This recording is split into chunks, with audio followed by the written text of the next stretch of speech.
పర్యాటకులను ఆకర్షించేందుకు American hotel వినూత్న పంత. గత ఏడాది అమెరికాలో పర్యటించిన 19 లక్షల మంది భారతీయులు 2019తో పోలిస్తే 48% వృద్ధి నమోదైందన్న ఎన్టీటీఓ డేటా. విజిటింగ్ బిజినెస్ వీసాలు పెరగటం ఇందుకు కారణం. భారత పర్యాటకులను ఆకర్షించేందుకు అమెరికన్ హోటళ్లు వినూత్న పంత అనుసరిస్తున్నాయి. టీ, సమోసా అమ్ముతున్నాయి. లాంజుల్లోని భారతీయ టీవీ ఛానళ్లను పెడుతున్నాయి. US national travel and tourism office NTO data ప్రకారం 2024లో 19 లక్షల మంది భారతీయులు అమెరికాలో పర్యటించారు. 2019తో పోలిస్తే 48% వృద్ధి నమోదైంది.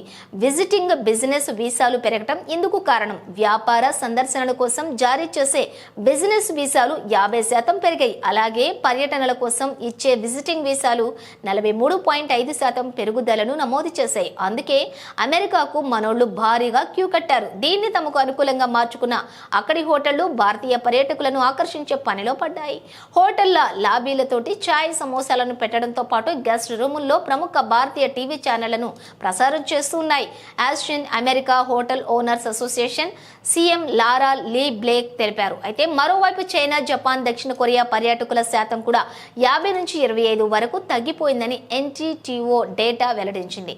చైనా, జపాన్, దక్షిణ కొరియా నుంచి వచ్చే సందర్శకుల సంఖ్య తగ్గగా దాన్ని భారతీయ టూరిస్టులు భారీ చేస్తున్నారని లారా లీ బ్లేక్ పేర్కొన్నారు. అందుకే భారతీయులకు అమెరికన్ హోటళ్లలో మర్యాదలు పెరిగాయన్నమాట.